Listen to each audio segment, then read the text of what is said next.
Bom dia, igreja.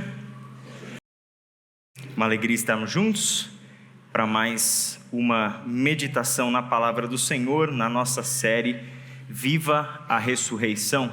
Viva a Ressurreição. Nós vamos, nesta manhã, observar um texto que se encontra na carta de Paulo aos Romanos, no capítulo 6, do verso 1 até o verso 14. Se você puder abrir a sua Bíblia aí nesse texto, são 14 versículos, um texto um pouquinho mais longo do que o que normalmente nós estamos habituados. A gente vai projetar todo ele, mas talvez seja bom para você também acompanhar por aí. E a gente vai ler esse texto tendo como título para a nossa mensagem: não há ressurreição sem sepulturas. Não há ressurreição sem sepulturas. Vamos fazer a leitura? Romanos, capítulo 6, começando no verso 1 e indo até o verso 14. Pois bem, devemos continuar pecando para que Deus mostre cada vez mais sua graça? Claro que não. Uma vez que morremos para o pecado, como podemos continuar vivendo nele? Ou acaso se esqueceram de que quando fomos unidos a Cristo Jesus no batismo, nos unimos a Ele em sua morte? Pois pelo batismo morremos e fomos sepultados com Cristo. E assim como Ele foi ressuscitado dos mortos pelo poder glorioso do Pai, agora nós também podemos viver uma nova vida. Uma vez que nossa união com Ele se assemelhou à sua morte, assim também nossa ressurreição será semelhante à dele. Sabemos que nossa velha natureza humana foi crucificada com Cristo, para que o pecado não tivesse mais poder sobre a nossa vida e dele deixássemos de ser escravos. Pois quando morremos com Cristo, fomos libertos do poder do pecado. Então, uma vez que morremos com Cristo, cremos que também com Ele viveremos. Temos certeza disso, pois Cristo foi ressuscitado dos mortos e não mais morrerá. A morte já não tem nenhum poder sobre ele. Quando ele morreu, foi de uma vez por todas, para quebrar o poder do pecado. Mas agora que ele vive, é para a glória de Deus. Da mesma forma, considerem-se mortos para o poder do pecado e vivos para Deus em Cristo Jesus. Não deixem que o pecado reine sobre seu corpo, que está sujeito à morte, cedendo aos desejos pecaminosos. Não deixem que nenhuma parte de seu corpo se torne instrumento do mal para servir ao pecado, mas em vez disso, entreguem-se inteiramente a Deus, pois vocês estavam mortos e agora têm nova vida.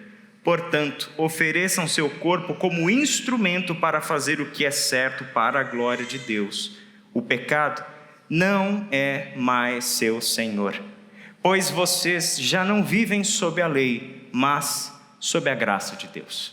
Vamos orar? Pai querido, muito obrigado por esta palavra, muito obrigado porque o Senhor, por ela, nos instrui, nos traz verdades que sustentam a nossa vida, verdades que sustentam a nossa identidade.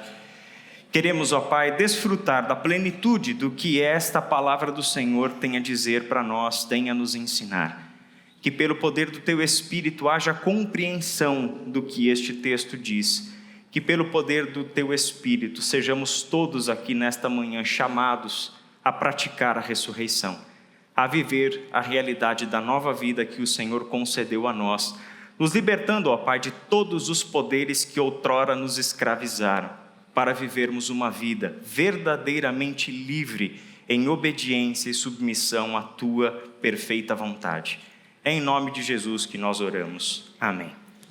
Esse texto surge em uma argumentação do apóstolo Paulo, que vem desde o capítulo 5. Se você tiver um tempinho nessa semana para ler a versão estendida do texto que baseia a nossa mensagem nessa manhã, você pode ler desde o capítulo 5, 6, 7 e 8. Então esse núcleo da carta de Paulo aos Romanos traz essa grande argumentação da obra de Cristo e qual é o impacto disso na nossa vida hoje, aqui e agora.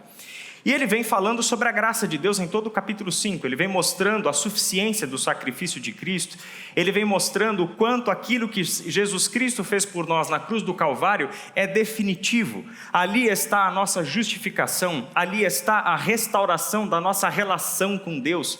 A relação de conflito foi substituída por uma relação de paz, uma restauração plena daquilo que Deus nos fez para sermos com Ele, uma unidade em harmonia, em plenitude, desfrutando dessa companhia, desfrutando dessa relação, desfrutando desse amor. Neste ato sacrificial de Jesus está a manifestação do amor de Deus por nós. É ali na cruz que Ele prova o seu amor por nós, Cristo Jesus vindo ao mundo para morrer por pecadores, não por gente boa, não por gente santa, não por gente cuja moral é elevada, porque não existe isso. Ele veio para morrer por pecadores e nos justificar dessa maneira. E aí ele vem no final do capítulo 5, do meio para o fim do capítulo 5, mostrando o quão superior é o que Jesus Cristo fez por nós, em comparação ao que Adão legou para nós enquanto humanidade. Ou seja, o poder destruidor do pecado e da morte é muito pequeno, embora seja grosseiro, embora nos atinja, embora nos cause sofrimento, embora tenha causado um reboliço em toda a criação de Deus, mas o poder do pecado e da morte é muito pequenininho, quando comparado com a imensidão da graça desse Deus. A graça desse Deus é maior do que tudo, e nada se compara a esta graça. O poder que Deus operou em Cristo Jesus, na sua morte e na sua ressurreição, supera tudo aquilo que um dia nos separou de Deus. E ali está, por causa do nosso pecado, a necessidade do sacrifício, e isso que Jesus Cristo fez por nós. E aí Paulo vem com esse argumento. E agora, já que a gente descobriu que por causa do pecado houve uma graça superabundante, o que a gente faz? A gente continua pecando para que a gente continue experimentando mais graça, né? Uma lógica, né, infame, é verdade, mas uma lógica que algumas pessoas parecem que aplicavam, e parece que alguns crentes ainda continuam a viver por uma lógica assim, né? Já que eu fui perdoado, né, já que a graça de Deus nos alcançou, já que o perdão de Deus é algo que vem dele para cá e não tem nada que eu possa fazer para esse perdão ou para essa graça se manifestar, é dele, é inteiramente dele, então não importa muito como eu vivo aqui e agora. Pode, né, de vez em quando um pecadinho, isso faz parte da vida, né? Principalmente nós brasileiros, estamos acostumados, né, com o jeitinho brasileiro de viver, de fazer as coisas. A gente sempre acha uma brechinha para que um ato errado encontre alguma razoabilidade. A gente sempre dá um jeito, né, de que aquilo que a gente sabe lá no fundo que não deveria fazer, mas a gente faz mesmo assim, dá uma tapeada e tudo vai. O apóstolo Paulo vem trazer esse argumento à luz. E ele quer que a gente mude a lógica pela qual a gente pensa sobre essas coisas. Então, no versículo 1 do texto que a gente leu, ele faz a pergunta: devemos continuar pecando? Diante de tamanho amor, diante de tamanha graça, diante desta reconciliação que Deus operou em Jesus Cristo em nosso favor, qual é a nossa resposta? Como nós respondemos? A gente continua a viver pelo pecado, já que a graça é maior? A gente continua brincando com o pecado, possibilitando espaços na nossa vida, no nosso coração, nas nossas ações para o pecado, já que a graça é superabundante? Como que nós lidamos com isso? Isso é central porque no verso 15 ele faz de novo a mesma pergunta. Ou seja, é como se esse texto estivesse dividido em duas partes. As duas partes do capítulo 6 são marcadas pela mesma pergunta: nós devemos continuar pecando? Nós podemos continuar pecando? E a resposta que o apóstolo vai dar é: claro que não. Claro que não. Uma vez que morremos para o pecado, como podemos continuar vivendo nele?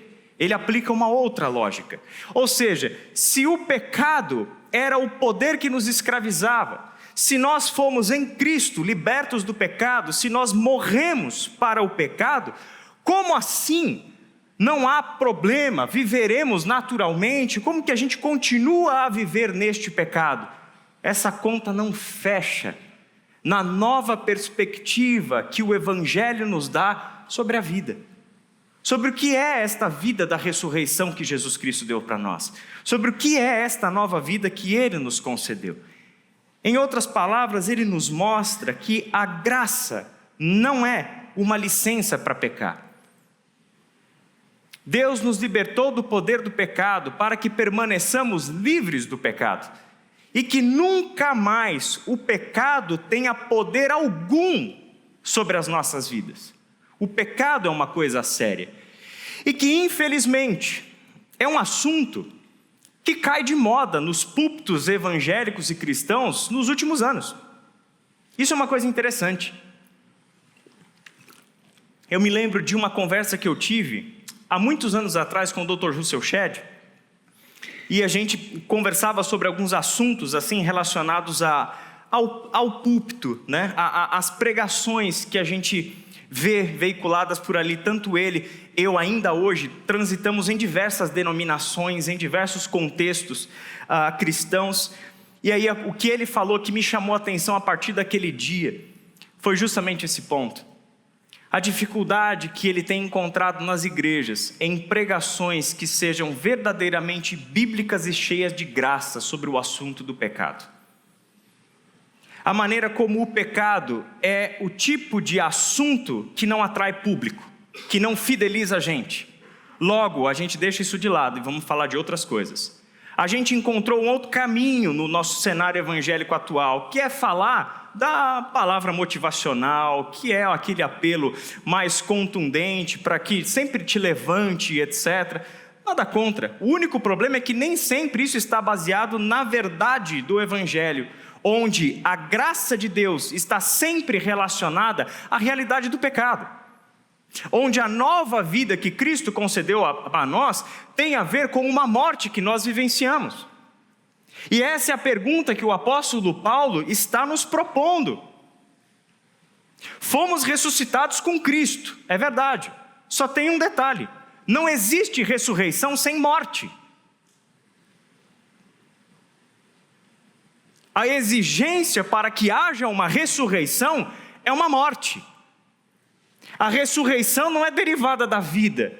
A ressurreição é uma consequência divina, é consequência de evangelho daquela experiência de morte. Jesus Cristo morreu. Jesus Cristo morreu. E da morte ele foi ressuscitado. Essa é a razão pela qual Jesus, ao chamar os seus discípulos, fala sobre morte. Se alguém quiser vir após mim, negue-se a si mesmo, tome a sua cruz e siga-me. O chamado ao discipulado começa com uma morte. E tem mais, gente. Pequenas mortes vão nos acompanhar na nossa jornada como discípulos e discípulas de Jesus. São as pequenas mortes diárias nesta longa jornada de obediência até a nossa meta final, que é ser como Cristo. São pequenas mortes para o nosso ego, pequenas mortes para a nossa vontade, pequenas mortes para as nossas ações, pequenas mortes de coisas que estão presentes na nossa vida, nas nossas ações, nos nossos desejos, nos nossos impulsos, e que talvez hoje a gente ainda nem tem consciência de que isso está lá e ainda é um sinal de morte. E que precisa, de fato, ser sepultado, para dali vir uma nova vida, para dali surgir a novidade. Essa experiência de que a graça de Deus é um instrumento para a nossa libertação, e a libertação do pecado é um chamado para uma vida de santidade, para uma vida verdadeiramente segundo a vontade de Deus, sem mais o poder do pecado regendo os nossos corações, a nossa vontade e as nossas ações. Lá no versículo 15, que é o segundo texto, a segunda parte, que a gente não vai olhar nessa manhã porque não dá tempo, ele também traz a resposta para a pergunta que fez. Vocês, claro que não, vocês não sabem que se tornam escravos daquilo que escolhem obedecer? Eu acho essa palavra fantástica. Vocês não sabem que vocês se tornam escravos daquilo que escolhem obedecer? Porque normalmente como que nós encaramos o pecado? O que a gente pensa sobre o que é pecado? Talvez seja mais ou menos o seguinte, entre outras coisas, mas talvez a principal, pecado no nosso cotidiano é mais ou menos como se fosse uma ferramenta, algo que eu faço para satisfazer uma vontade minha. E que eu sei que isso não é autorizado por Deus, que isso é contrário à vontade de Deus para a nossa vida. Então o pecado tem a ver com alguma coisa que eu faço para satisfazer uma vontade minha, pessoal, certo? Aqui Paulo nos dá um olhar mais profundo sobre o pecado. Ele coloca o pecado dentro de uma ressonância magnética e vai olhar lá dentro, para entender o seguinte: o pecado não é algo exterior a você, que você utiliza para satisfazer uma vontade sua, mas o pecado é o que rege a sua vontade, mesmo que você não tenha consciência disso. Porque quando ele fala do pecado nesse texto, ele não fala de atos pecaminosos ainda. Ele fala dentro de um assunto mais amplo, que é o pecado como um poder escravizador. É um pecado como o poder que determina a sua vontade. Então, aonde está o pecado na sua e na minha vida? Não são nos meus atos. Muito antes dos meus atos. Estão na minha vontade. Estão no meu desejo. Estão nos acordos silenciosos que eu tenho feito no meu coração. O pecado está ali. Porque o pecado é poder escravizador. Não é instrumento para você satisfazer a sua vontade, porque você descobre pelo Novo Testamento que você não é senhor da sua vontade, que você não é a senhora da sua vontade, mas sem Cristo, o pecado é o poder que determina e que governa sobre a sua vida e sobre a sua vontade. E é dessa forma que ele trata o pecado. Para ele, o pecado só pode receber da boca da pessoa cristã um enfático não. Um enfático não. Porque continuar pecando, o ato de pecar, é sustentar uma relação de escravidão. E aí vem a grande inversão da lógica. Porque as pessoas acham que quando pecam, fazem o que querem. E fazer o que quer é ser livre. Eu sou livre para fazer o que eu quero. E aí eu faço o que eu quero. Bom, isso é por definição bíblica escravidão e não liberdade. Quando você é refém da sua vontade, quando você é refém do seu desejo, quando você faz o que você bem entende, independente da vontade de Deus, isso não é liberdade. Isso é você em plena submissão ao poder do pecado. Então, como que Paulo trata o assunto? De um nível muito mais profundo. Porque enquanto que você peca e acha que está lá satisfazendo uma vontade sua, na verdade, você está sustentando uma relação de escravidão. Se o pecado viesse dessa forma, se fosse visível para você desse jeito, você pecaria? Você não pecaria, né? Se você está dentro de uma relação abusiva, onde a pessoa oprime você, o que você tem que fazer? Sair fora dessa relação, concorda? Se é evidente para você que o que você está vivendo é uma relação de escravidão, você decide sair dessa relação, toma providências para romper essa relação. Mas é interessante que o pecado tem esse poder sutil de vestir uma roupa de prática de liberdade, quando na verdade nada mais é do que a sustentação de uma relação de escravidão.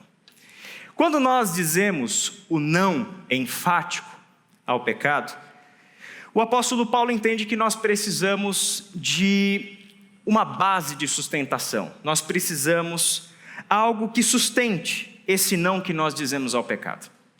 Porque pode ser que você ouça tudo isso agora e você esteja dizendo aí para você mesmo, é verdade, não ao pecado. Quando você sai daqui, o pecado já começa, esqueceu de mim? É verdade, né? Aí você já começa a fazer os acordos de novo, aí você já começa a racionalizar de novo, aí você já começa, ou seja, é um poder persistente, Você precisa ter algo dentro de você vivo na sua mente. Você precisa ter uma mente alerta, você precisa ter uma consciência clara daquilo que você precisa fazer, experimentar, que sustente este não que você deu ao pecado. É mais ou menos quando você está no altar com o cônjuge e você está dizendo sim, sim, sim, sim, né? Dizemos sim um para o outro, ao dizer sim um para o outro, dissemos não para todos os outros que vão aparecer na nossa vida. Isso é o que se espera de uma relação, certo? O que é que sustenta esse não para todos os outros? O que é que sustenta isso numa relação? Você precisa ter boas razões, a começar do seu compromisso, a começar da fidelidade que foi jurada, a começar dali, mas ao longo da sua trajetória como casal, você precisa o tempo todo se lembrar o porquê que eu digo não para todos os outros, para todas as outras. O porquê que eu digo não para mim mesmo, para querer o bem do cônjuge e não o meu. Por que que eu tenho que dizer não? Você precisa ter isso vivo na sua memória e é o que Paulo faz. Em 3 partes que a gente vai olhar rapidamente para cada uma delas. A primeira, ele nos ensina a vivenciar uma unidade com Cristo. Para que isso não seja algo apenas teórico, do campo da confissão de fé ou da doutrina, mas para que isso desça para a nossa vida prática. Para que isso desça para a maneira como nós vivemos. Vivenciar uma unidade com Cristo. Ele nos ensina a pensar sobre nós à luz do Evangelho. É permitir que o Evangelho, e somente o Evangelho, diga quem nós somos. Que a fonte da nossa identidade seja exclusivamente o Evangelho. E a terceira coisa, entregar a nossa vida a Deus. E exclusivamente a Deus. Vamos olhar para cada uma delas rapidinho. Primeiro, ele nos ensina a vivenciar uma unidade com Cristo. Olha o que ele diz no verso 3 e no verso 4, parte A. Ou acaso se esqueceram de que quando fomos unidos a Cristo Jesus no batismo, nos unimos a Ele em sua morte? Pois pelo batismo morremos e fomos sepultados com Cristo. O que Paulo está trazendo à nossa memória? Uma experiência comum de uma pessoa cristã dentro de uma jornada de conversão. A conversão é uma evidência interior de que nós estamos confessando Cristo como nosso Senhor e como nosso Salvador. A conversão a Cristo é a nossa confissão de fé de que de fato Jesus Cristo é o meu Salvador e a partir de agora a minha nova vida diz respeito a Ele. A fonte dessa nova vida é Ele, o conhecimento dessa nova vida é Ele. E o batismo é esta evidência exterior de que a nossa vida está comprometida com Cristo. E é algo muito profundo, se a gente parar para pensar. Porque o batismo é a união com Cristo em sua morte. Semana que vem a gente tem batismo, certo? Certo? Muito bem. Na semana que vem, eu queria que você lembrasse disso. Você que vai ser batizado e você que estará lá para festejarmos com essas pessoas o batismo delas. Que você se lembrasse disso. Que aquele mergulho na água não é mero ato religioso, não é cumprir uma tabela religiosa evangélica, mas ali está uma aliança sendo feita. Ali está pessoas se unindo a Cristo em sua morte. Para você que será batizado, tenha isso em mente. Quando você entrar naquela água, lembre-se disso. É aqui que eu morro. Essa é a minha sepultura. Mas é também aqui que eu vivo. É aqui o lugar da minha ressurreição, para uma nova vida com Cristo e em Cristo Jesus. É uma união com Ele em sua morte. Portanto, um primeiro aspecto é que nós estamos unidos com Cristo em sua morte, como também estamos unidos a Ele na sua ressurreição. Olha o que ele diz na parte B do verso 4. E assim como Ele foi ressuscitado dos mortos, pelo poder glorioso do Pai, agora nós também podemos viver uma nova vida. A união com Cristo na sua ressurreição. A ressurreição de Cristo nos atinge. Eu gosto muito do texto de 1 Coríntios 15, aliás, nós falamos sobre esse texto em uma das devocionais dessa semana. Porque lá no verso 4, quando Paulo vai falar que Cristo foi ressuscitado dos mortos, ele utiliza um tempo verbal no grego muito interessante. Porque o tempo verbal que normalmente se utiliza para falar de coisas que ocorreram no passado é um tempo verbal que se chama aoristo. Diferente do Marco Teles, eu era nerd mesmo e gostava de estudar grego, né? O aoristo, ele tem um aspecto, porque para os verbos gregos, mais importante do que o tempo é o aspecto da ação. Então, o aspecto dessa ação é que algo ocorreu no passado e acabou no passado. Entende? É uma ação que se iniciou no passado e se completou no passado. Mas quando Paulo fala que Cristo foi ressuscitado dos mortos, ele não usa o aoristo. Ele usa o tempo perfeito. E o tempo perfeito tem um aspecto diferente do aoristo. Ele fala de uma ação que começou no passado, mas os seus efeitos são duradouros e nos alcançam no presente.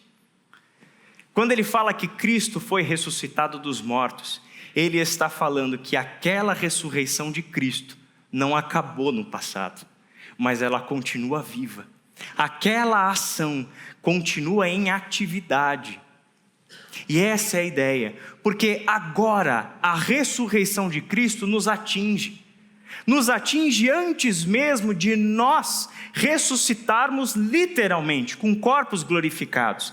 Esta é a nova vida, uma vida no poder da ressurreição. O Espírito que já ressuscitou Jesus Cristo dos mortos é o Espírito que habita em nós. Argumento de Paulo na mesma carta aos Romanos.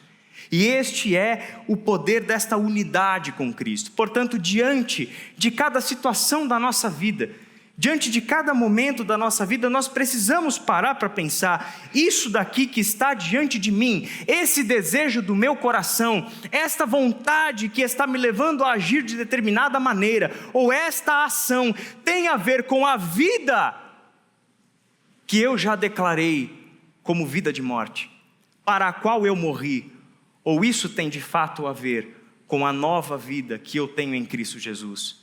Essa é uma reflexão necessária, porque é ali que nós vivenciamos todos os dias as exigências do discipulado de Cristo, do que é preciso fazer, o que é preciso mudar, o que é preciso corrigir, para que o poder da ressurreição seja o que de fato nos governa, e não mais sermos governados por aquilo que até então exerceu um poder escravizador sobre nós.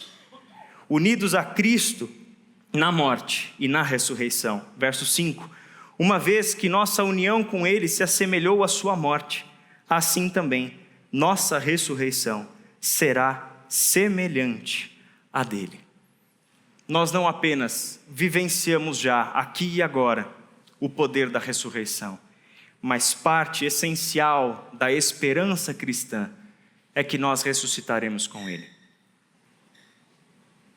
E quando ressuscitarmos com Ele, ressuscitaremos com corpos incorruptíveis. Viveremos com Ele por toda a eternidade, assim como Jesus Cristo tem hoje. Domingo, dia 14 de abril de 2024, Jesus Cristo tem o corpo ressurreto que Ele recebeu no dia da sua ressurreição. Essa é a nossa esperança e nos apeguemos a ela. Eugene Peterson tem uma maneira brilhante, como quase tudo que ele escreveu, de falar sobre a ressurreição. Ele diz o seguinte: a ressurreição não tem a ver exclusivamente com o que acontece depois de sermos enterrados ou cremados. Tem a ver com isso, mas, antes de tudo, tem a ver com a forma como vivemos agora. Somente onde há sepulturas é que há ressurreição. Você achou que o título da mensagem tinha vindo da minha criatividade, né? Eu sou criativo, mas nem tanto. praticamos a nossa morte, renunciando à nossa vontade de viver por nossos próprios termos. Somente nesse abandono ou renúncia somos capazes de praticar a ressurreição. Eu acho isso daqui muito bonito, porque aqui está a verdade, a máxima do Evangelho, de que Jesus Cristo veio ao mundo para nos salvar, para nos libertar do poder do pecado, e Ele fez isso trazendo sobre nós o reino de Deus. Quer dizer, Ele nos liberta e não nos deixa soltos por aí para nos escravizarmos de novo por qualquer outro poder, por qualquer outra vontade. Ele nos liberta e nos dá um governo, que é o governo direto de Deus sobre a vida daquele que confessa Jesus Cristo como Senhor e Salvador. Ele nos dá o poder para dizer não para o pecado, que é o Espírito Santo de Deus vivendo em nós. Ele nos dá o poder que antes nos faltava, que nos torna conscientes da realidade do pecado na nossa vida e que nos dá a força que nós não tínhamos por nós mesmos para vencer o pecado na nossa vida diária. Ele nos deu tudo isso.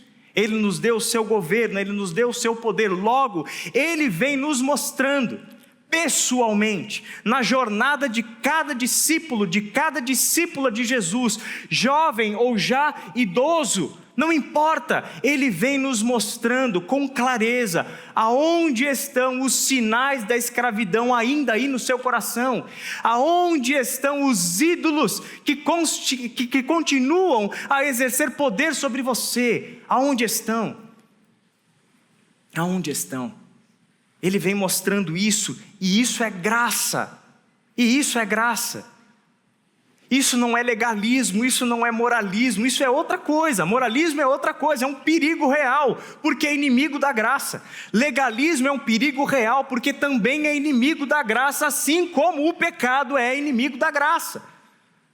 Então, quando descobrimos ídolos no nosso coração, quando descobrimos aonde o pecado ainda se esconde aqui dentro e governa a gente, escondido nas sombras, sem que você descubra, sem que você perceba que aquilo é o pecado governando com você, enquanto o pecado está lá, nós estamos ainda carecendo dessa graça de Deus, que verdadeiramente nos liberta e chama para a vida.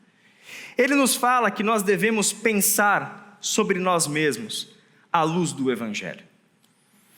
Não pode haver nenhuma outra voz, não pode haver nenhuma narrativa, não pode haver nenhuma ideologia, não pode haver nenhum sistema filosófico, não pode haver absolutamente nada na terra que determine a sua identidade, que diga para você quem você é. O problema é que nós estamos sujeitos diariamente a estas múltiplas vozes, que reivindicam ter a palavra definitiva sobre quem você é. E que tem interesse de dizer quem você é, porque de alguma maneira lucra com isso. Alguma vantagem tem para esses poderes, e eles estão em atividade. Olha o que Paulo diz: da mesma forma, considerem-se mortos para o poder do pecado e vivos para Deus em Cristo Jesus. Considerem-se mortos para o poder do pecado e vivos para Deus em Cristo Jesus. A ideia de considerar, de ponderar, de meditar, de discernir, ele nos chama para, o Evangelho nos chama para uma vida reflexiva, que faz pausas e que pensa sobre si mesmo. O Evangelho nos chama para uma vida longe desta vida de piloto automático, onde parece que a partir do momento que você e eu ganhamos consciência e alguma responsabilidade na vida, nós somos jogados numa correnteza e essa correnteza nos leva até a nossa morte. Isso é a cultura. Isso é estarmos enredados por tudo aquilo que nos circunda na nossa experiência de vida. O Evangelho nos tira dessa correnteza e nos fala: vem cá, você não está mais escravo dessa correnteza. Agora você pode parar e pensar. Agora você pode parar e refletir sobre você mesmo à luz daquilo que a palavra de Deus te ensina sobre quem você é. Agora você tem alguém que te ama e que te dá uma identidade nova. E ele faz isso não porque vê bem em você algum benefício, não porque quer lucrar com você, não porque tem interesse em você. Ele faz isso porque isso é da natureza dele. Ele é misericórdia, ele é graça, ele é perdoador, ele é amor. Ele é Pai, e graças a Jesus Cristo podemos chamar Deus de Pai. E este é o Pai que nos chama para fazer uma reflexão. Pense quem você é. Pense em você. E pense em você como uma pessoa que morreu para o poder do pecado, mas que agora vive para Deus em Cristo Jesus. Ele nos ensina o seguinte, que quando nós estamos vivendo debaixo deste poder de Cristo, debaixo deste poder que é o reino de Deus governando sobre nós, a gente não deve mais nada para o pecado. Lembra disso? Você não tem mais dívida nenhuma com o pecado. Você não deve mais submissão ao pecado. Você não deve justificativas ao pecado. Você não deve mais absolutamente nada ao pecado. Você foi liberto dele. E liberto dele, na condição de liberto dele, entregue-se a Deus em obediência. Entregue-se a Deus em absoluta obediência. Portanto, não permitam que o pecado continue dominando o corpo mortal de vocês, fazendo que obedeça aos seus desejos. Eu gosto desse texto. Não permita. Se ele está dizendo para que a gente não permita, é que agora o poder de decisão está na tua mão. Se você entendeu quem você é, se você agora se entende como uma pessoa unida a Cristo em sua morte e em sua ressurreição, se você se entende como uma pessoa que morreu para o pecado, mas que agora vive para Deus em Cristo Jesus, então nas tuas mãos está o poder de decidir continuar obedecendo ao pecado ou viver em absoluta submissão a Deus em obediência. Não permitam que o pecado continue dominando o corpo mortal de vocês, fazendo com que obedeçam aos seus desejos. Olha que interessante, é o poder escravizador. É o pecado que faz com que você continue obedecendo aos seus desejos. Você acha que você é o Senhor, você acha que você é a senhora dos teus desejos e da tua vontade, mas se opõe a Deus, o senhorio é do pecado. E esta não é a vida que o Evangelho nos propõe, pelo contrário.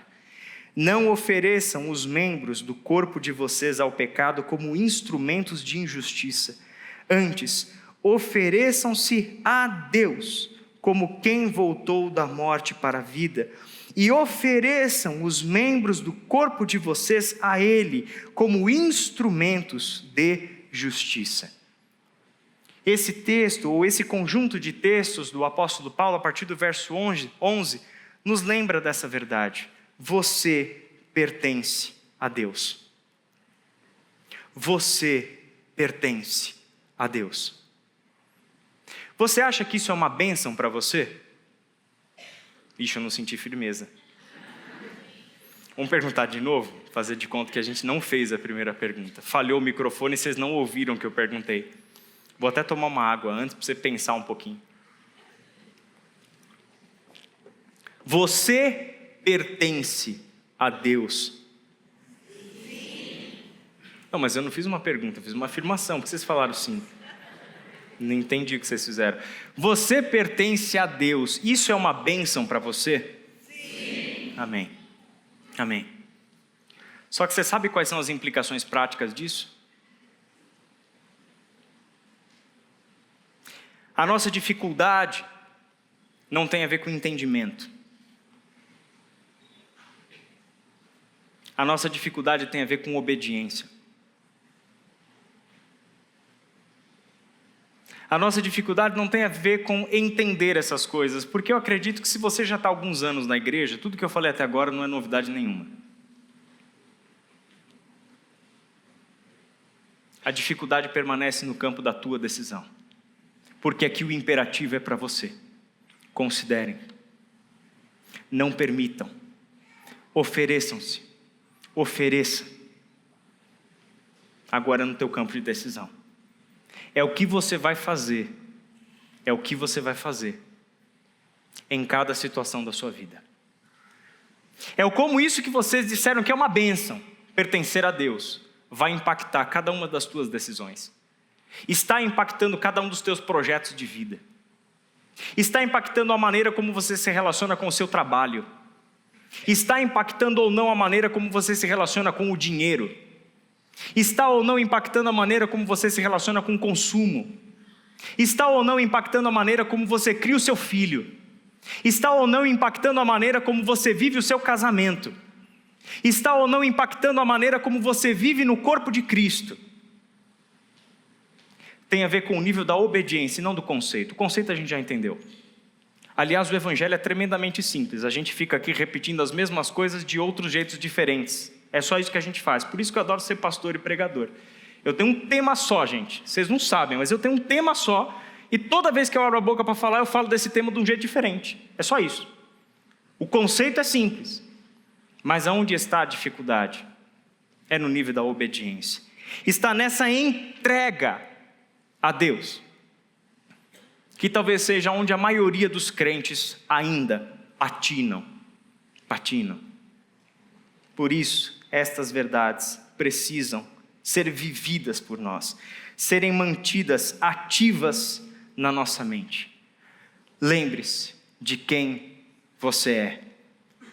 Você está unido a Cristo na morte e na ressurreição. Lembre-se disso. Ali está a tua aliança, ali está o teu compromisso. Este é o seu pacto. Esta é a tua aliança, uma união eterna com o Filho de Deus, que morreu por você e te deu o direito de chamar Deus de Pai. E te deu o direito de chamar Deus de Pai. Ele está nos chamando para sabermos quem você é, lembrando que nenhum outro poder deste mundo pode continuar a exercer domínio sobre a gente.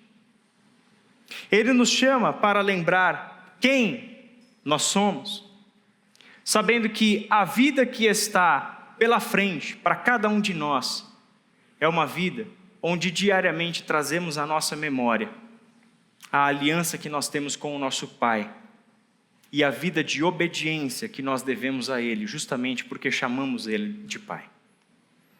Tem um filme que eu gosto muito, e eu lembrei desse filme enquanto eu estudava esse texto essa semana. O filme se chama Diamante de Sangue. Quem já assistiu esse filme? Levante a mão. Quem gostou muito desse filme? Se você quiser uma boa recomendação, Diamante de Sangue é um filme legal para você assistir hoje em casa. O filme conta a história em Serra Leoa, se não me engano, naquelas corridas por diamante, e um homem, Solomon Vande, encontra uma pedra gigantesca, um diamante enorme. Ele esconde aquela pedra, e há um comentário de que uma pedra tremendamente valiosa foi encontrada.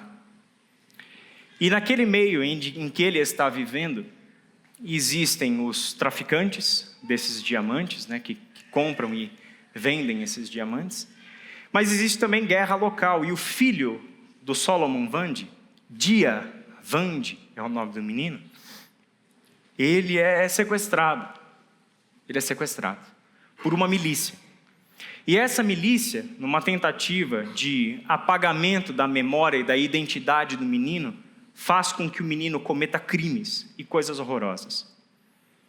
Faz com que o menino pense sobre si mesmo, que agora ele é um verdadeiro lixo humano, que ele não vale mais para nada, que ele não é digno de mais nada. Acaba com a dignidade do garoto, acaba com a humanidade do garoto, e faz com que aquele garoto viva de um jeito da qual ele vai se envergonhar para o resto da vida dele. Então aquele menino, depois de tanto tempo sendo exposto a essas realidades, ele assume que aquela é a sua identidade. Agora eu sou isso. Agora eu sou um assassino. E é um menino, é uma criança. Agora eu sou um assassino. A gente sabe que essa realidade está aí no mundo ainda hoje. Em um determinado momento do filme, o Solomon Vande encontra com o personagem do Leonardo DiCaprio, que é um traficante de diamantes, e eles fazem um acordo. Você me dá o diamante, eu te ajudo a encontrar o seu filho. E aí é a saga deste pai em busca do seu filho. E aí tem uma cena que é quando finalmente Solomon Wande encontra o Dia Wande. E eu queria que você assistisse essa cena com a gente agora. A gente vai projetar, é uma cena curtinha, de 2 minutinhos, e eu gostaria que você assistisse essa cena. Solomon.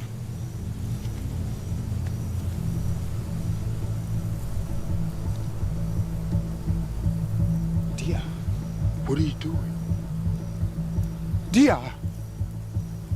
Nyangbe, what are you doing? Bella Dia Vanti of the proud Mende tribe.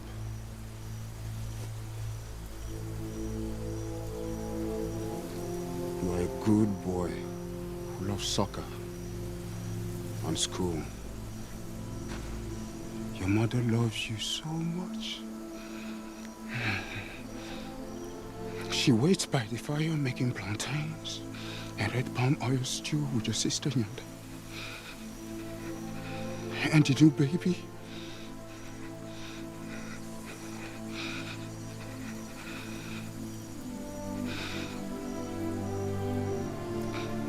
The cows wait for you. And Babu, the wild dog who wants no one but you. I know they made you do bad things, but you're not a bad boy. I am your father, who loves you. And you will come home with me and be my son again.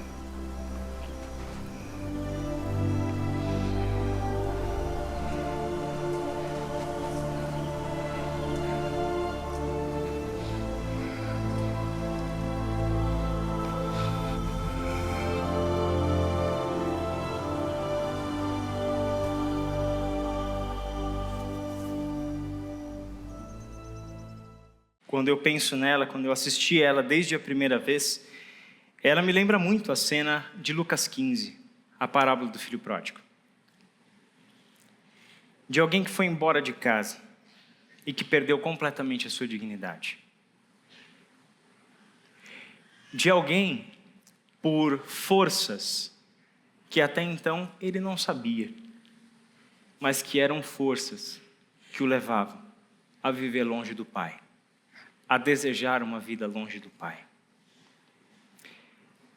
E que um dia esse jovem retorna para sua casa, lembrando que na casa do Pai os servos têm o que comer, os servos têm uma cama, e ele volta para o Pai, esquecendo-se de que é filho.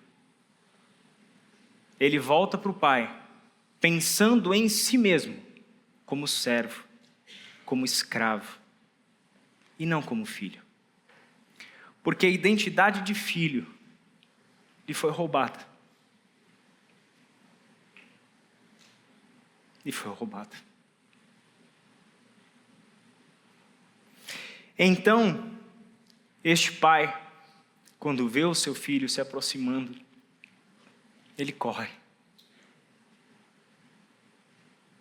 Ele abraça. Naquele abraço, naquelas vestes, naquele anel, naquela festa, existe um pai dizendo: lembre-se de que você é filho. Você é filho. Você é filho. E porque você é filho, não existe mais nenhuma razão para que você continue a obedecer os poderes que reivindicam a autoridade sobre o seu coração. Isso já não te escraviza mais. O que te levou para fora da casa não te escraviza mais. O que você viveu no exílio não te escraviza mais. Porque da parte do Pai, você nunca deixou de ser filho. porque no que diz respeito ao coração desse pai, você permanece filho. Lembre-se de quem você é. O apóstolo Paulo, que nos deu esse brilhante texto de Romanos 6, em outro lugar, falou dele mesmo. Falou da experiência dele, falou da vida dele. E quando ele falou, ele disse assim: fui crucificado com Cristo. Assim, já não sou eu quem vive, mas Cristo vive em mim. A vida que agora vivo no corpo, vivo-a pela fé no Filho de Deus, que me amou e se entregou por mim. Que Deus seja louvado. Amém.